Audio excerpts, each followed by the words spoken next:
I know I've been a little MIA for the last month or so, and today I thought I'd give you just a little bit of a chatty kind of update on how things are going here in our homeschool, things that I've been wrestling with in my head and in my heart, kind of where we're at and where we're going. That's what's on the agenda today.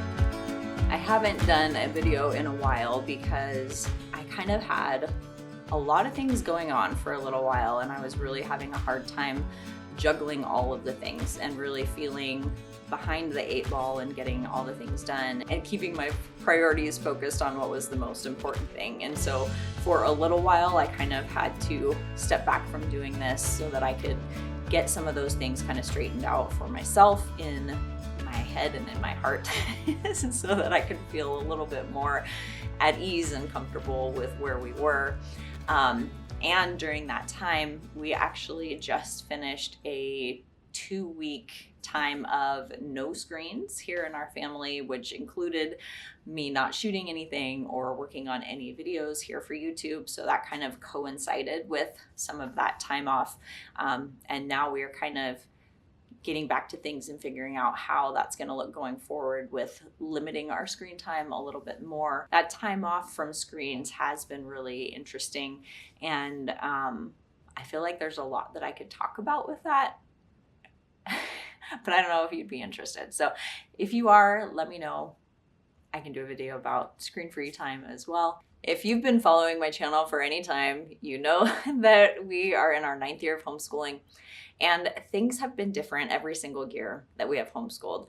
But it seems like the last couple of years, right about this time in springtime, I have kind of started getting into this place where I have really been wrestling with how we are doing things in our homeschool, things that I want to focus on and make sure that we're covering that aren't necessarily school related. And then that kind of throws a twist into all of our plans and all the things we're doing. And it just seems to get a little bit messy. I have never been one on this channel to tell you that I have got it all together, that you need to listen to me or follow me or any of those things, because that would definitely not be true.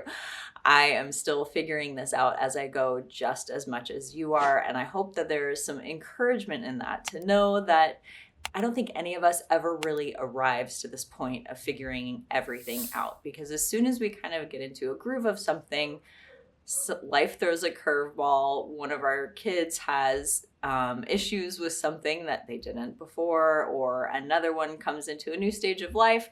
All of those things, there's always dodging and weaving and learning as we go. And that's kind of where we find ourselves. If you were with us at the beginning of this homeschool year, you know that the beginning of the year was a hot mess because I was in this place last year and spent probably 6 months trying to figure out how I wanted to go about things moving forward in our homeschool. And we started off a little bit rough because I didn't really have a plan together.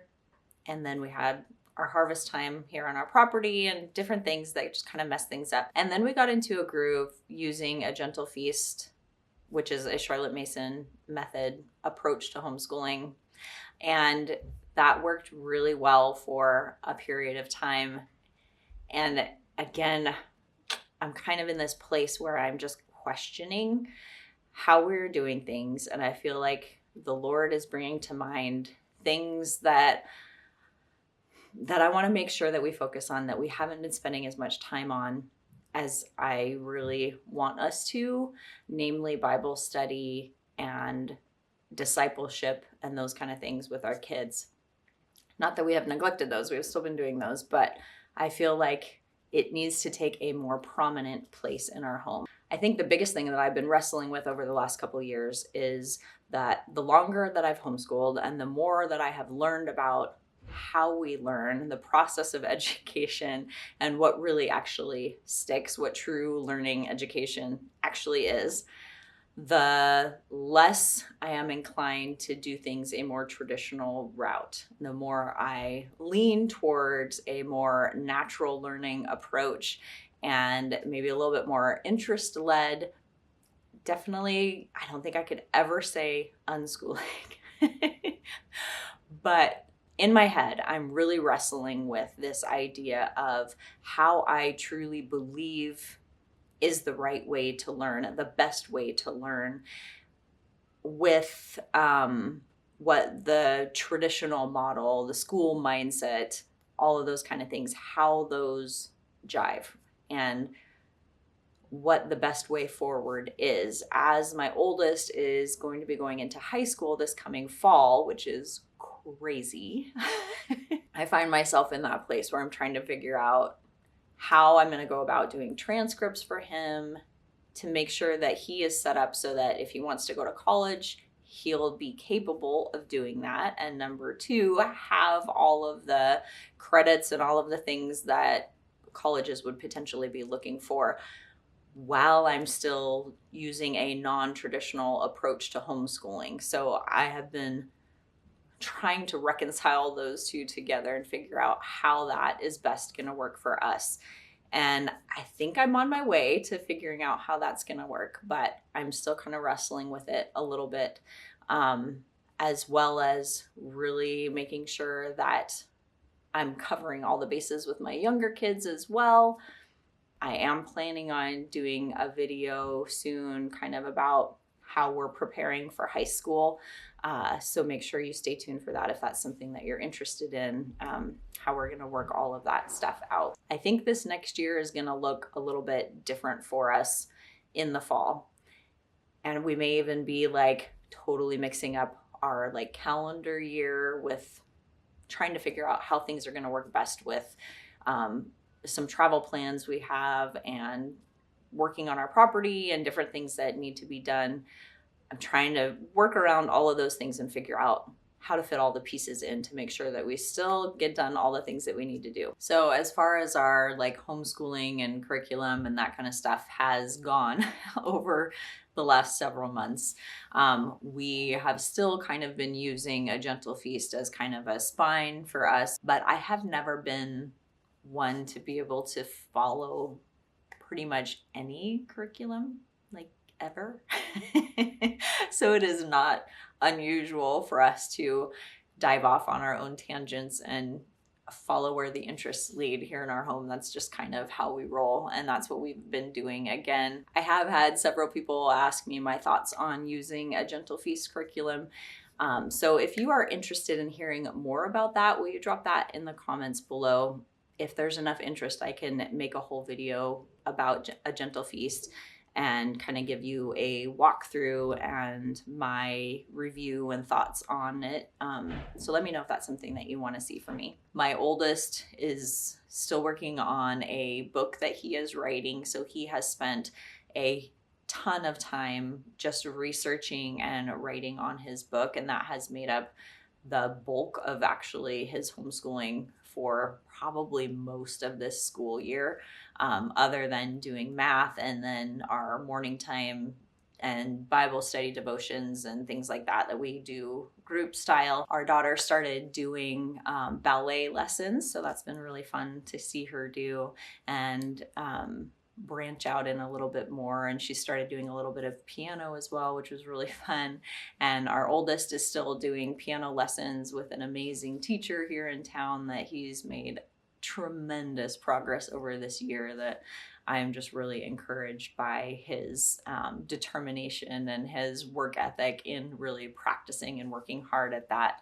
I see a lot of fruit coming out of that. One of our other boys just started working with a farmer that's kind of works around in the area that we live in, and he's going to be working with him over the summer, which is really cool. It's our first one of our kids to have any kind of actual paying job that isn't just mom and dad paying him $5 to do a chore or something. So that's really fun.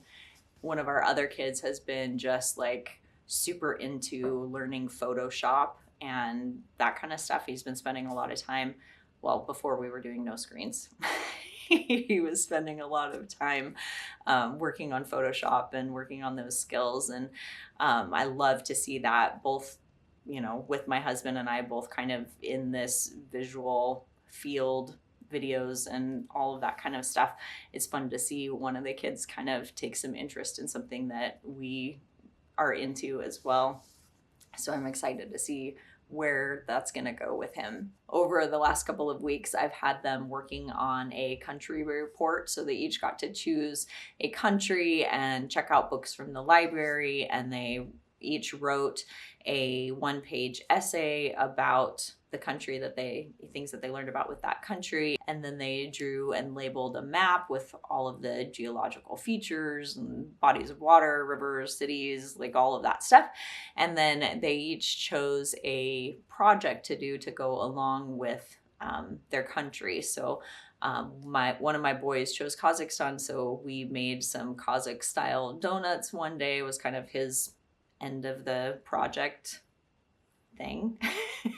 And then my other son, he had chosen Ireland, and so he is working on wood burning a Celtic cross on a chunk of wood for his kind of closeout hurrah project for that. So that's been really fun to see them dive into and learn more about another country. Before we had kids, my husband and I went on several short-term mission trips to different countries. We've been to Russia and to Africa and different places, and also done some other international travel just for vacations and things. And so I have always been very missions minded, world culture minded. I love, totally fascinated by other cultures and the things that we can learn from each other. And so I really wanted to incorporate some more of that within our homeschool. So that was kind of the impetus for them doing that country project. And that's something that I want to continue, I think.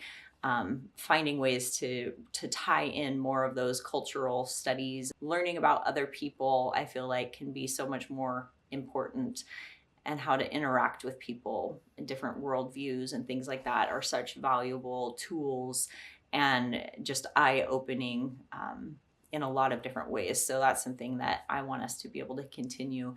And it's always been our dream to take our kids on short-term mission trips and do some traveling with them. So we're looking into the possibility of doing a little bit more of that, either as a family or with one of us taking one of our kids on a trip at some point in the future. Hopefully before they all leave the house, we at least get to do one short-term mission trip with each of our kids.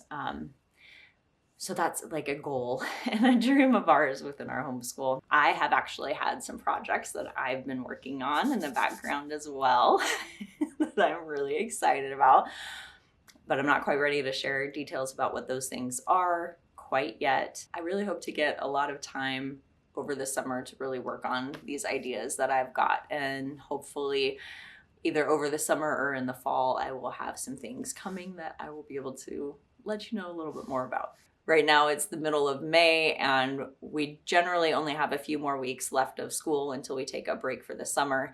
And we, over the last month or so, have been really loose with our homeschooling plans. And I think that's very normal. As the weather starts to get nicer, it's hard to be inside doing school when we really want to be outside doing other things, or we just have other commitments outside that we need to take care of. I've definitely seen a lot more this year the beauty and the freedom that we have with homeschooling to be able to make our homeschool schedule and life and what we're learning about and how we're learning, all of those things, how we can make those fit with our family and do what's going to be best for our family in the specific time and season that we are in. Normally we kind of end school around the second week of June or so. Our state requires that we do a yearly standardized assessment test or do some kind of non-test assessment. I have always opted for doing the standardized testing. Normally I schedule that for the last week that we do school, sometime in June, and then we're kind of done for the summer at that point. This year I have them coming the last week of May, so we are getting really close to doing that. And then we are actually going to be continuing on through the summer with some of the things. And normally I kind of cringe when I hear people saying that they are going to continue doing school over the summer because they didn't get everything done. My heart says to tell you to relax and be okay with not finishing everything completely. And then now I find myself in this place where we actually switched math curriculum for my oldest two kids. We switched to Saxon math for my oldest two using Nicole, the math lady's online lectures and grading and that kind of stuff. Because of the way Saxon lined up with teaching textbooks, we kind of had to go back a level lower than what teaching textbooks was. And we're playing catch up now, I think, to try to get caught up with the rest of that Saxon curriculum before we start next year. So we're not starting another year kind of in the middle of a math curriculum.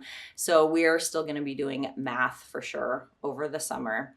And then we're going to continue on just doing reading, and I'm going to work with my daughter still some more. She's still in those early stages of learning to read. She's getting there. She's getting so much closer and is able to read really easy books, but we need to work her up to more proficiency over the summer. I do normally really like to have that long summer break so we can just chill and do all the fun things. But I have also found that historically, when there is no structure, that's when a lot more arguing and different things take place that are not necessarily preferable. And so I think by us just kind of continuing with a couple of things over the summer, that will help give the kids a little bit of something to do each day, which I think will be good, so that it's not so much just free for all time. So that's kind of our plan for the rest of this year leading up till next year. I am curious how your tail end of the school year is going. Will you please let me know in the comments below how things are going for you?